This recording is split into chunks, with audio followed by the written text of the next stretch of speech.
नमस्ते। आज हम एक बहुत ही खास और सदियों पुरानी कहानी को समझने की कोशिश करेंगे। ये कहानी आती है मुंडक उपनिषद से और ये हमें जहरीले लगाव यानी टॉक्सिक अटैचमेंट और सच्चे प्यार के बीच का जो फर्क है ना, उसे समझाती है। तो आइए शुरुआत एक सवाल से करते हैं। क्या कभी ऐसा महसूस हुआ है कि प्यार खुशी देने के बजाय एक डर देने लगे? एक अजीब सा डर। ये डर कैसा होता है? ये डर होता है कि अगर वो इंसान चला गया तो क्या होगा? अगर उसने छोड़ दिया तो जैसे जैसे जिंदगी ही खत्म हो जाएगी। और फिर आखिर में ये एहसास होता है कि उसके बिना अपनी कोई पहचान ही नहीं है, कि इंसान कुछ भी नहीं है, एकदम खाली। देखिए, जब प्यार ऐसा महसूस होने लगे, एक पिंजरे जैसा, तो ये प्यार नहीं है। ये एक नशा बन जाता है, एक ऐसी लत जिसमें सिर्फ जलन है, कंट्रोल करने की चाहत है और बहुत सारी तकलीफ है। और पता है, सबसे दिलचस्प बात क्या है कि इस मॉडर्न प्रॉब्लम को आज से लगभग 3000 साल पहले ही एक बहुत ही सरल लेकिन गहरी कहानी में समझा दिया गया था। और यही है वो कहानी, मुंडक उपनिषद से ली गई दो पंछियों की कहानी। ये कहानी इस पूरी उलझन को समझने की मानो उसकी चाबी देती है। तो उपनिषद कहता है कि एक बहुत बहुत पुराना पेड़ है। उसकी एक ही डाल पर दो पंछी बैठे हैं। दोनों ऐसे साथी हैं जो कभी अलग नहीं होते, लेकिन उनमें एक फर्क है। एक पंछी पेड़ के फल खाता है और दूसरा, वो बस शांति से बिना कुछ खाए देखता रहता है। तो यहाँ दो किरदार हैं, बिल्कुल साफ। पहला पंछी जो फल खा रहा है और दूसरा पंछी जो कुछ नहीं कर रहा, बस एक साक्षी की तरह, एक विटनेस की तरह देख रहा है। तो जो पहला पंछी है उसे जीव कहा गया है। ये हर इंसान के अंदर का वो हिस्सा है जो दुनिया को अनुभव करता है। जब मीठा फल मिलता है तो खुश हो जाता है और जब कड़वा फल मिलता है तो दुखी। इसकी पूरी जिंदगी अगले मीठे फल की तलाश में ही निकल जाती है। और जो दूसरा पंछी है वो है आत्मा, यानी इंसान का हायर सेल्फ, उसका असली स्वरूप। वो बस देखता है शांति से।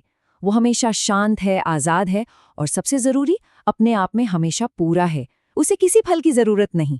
तो ठीक है, ये कहानी तो सुन ली, लेकिन इस प्राचीन कहानी का आज के रिश्तों से क्या लेना देना है? अब इसको आराम से समझते हैं।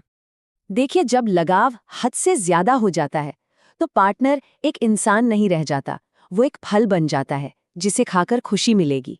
मतलब वो वैलिडेशन का, अटेंशन का और सारी खुशियों का एक सोर्स बन जाता है। और जब ऐसा होता है तो खुशी का जो बैलेंस है ना, वो बिगड़ जाता है। खुशी का एक बड़ा हिस्सा पार्टनर के वैलिडेशन और अटेंशन पर डिपेंड हो जाता है और जो अंदर की शांति है वो देखिए कितनी कम रह जाती है। असल में अपनी खुशी की पूरी जिम्मेदारी अनजाने में किसी और को सौंप दी जाती है। तो यहाँ फर्क बिल्कुल साफ है। जो खाने वाला पंछी है उसका प्यार शर्तों पर टिका है, कंडीशनल है। जब तक मीठा फल मिल रहा है तब तक प्यार है।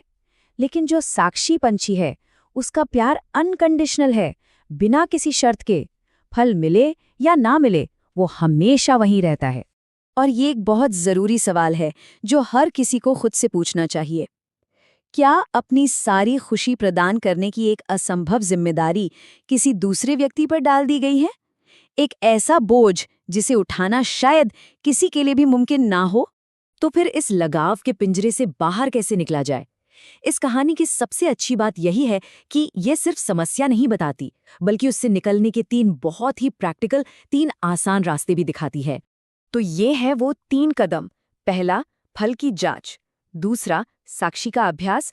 और तीसरा, अपना खुद का पेड़ बनाएं। आइए इन तीनों को एक एक करके देखते हैं। तो पहला कदम है फल की जांच, यानी आत्मनिरीक्षण। जब भी रिश्ते में कुछ तकलीफ हो, कुछ बुरा लगे, तो बस एक पल के लिए रुकिए और खुद से पूछिए, अभी इस वक्त मैं इस इंसान से कौन से फल की उम्मीद कर रहा हूं? क्या वो वैलिडेशन है, सिक्योरिटी है या अप्रूवल? बस उस उम्मीद को पहचान लेना ही आधी लड़ाई जीतने जैसा है। दूसरा कदम है साक्षी का अभ्यास। जब भी कोई मुश्किल पल आए, मान लीजिए कोई बहस हो गई या जलन महसूस हो रही है, तो बस एक पल के लिए रुकिए और अपने अंदर उस शांत देखने वाले को, उस ऑब्जर्वर को ढूंढने की कोशिश कीजिए जो इस पूरी भावना में बह नहीं रहा।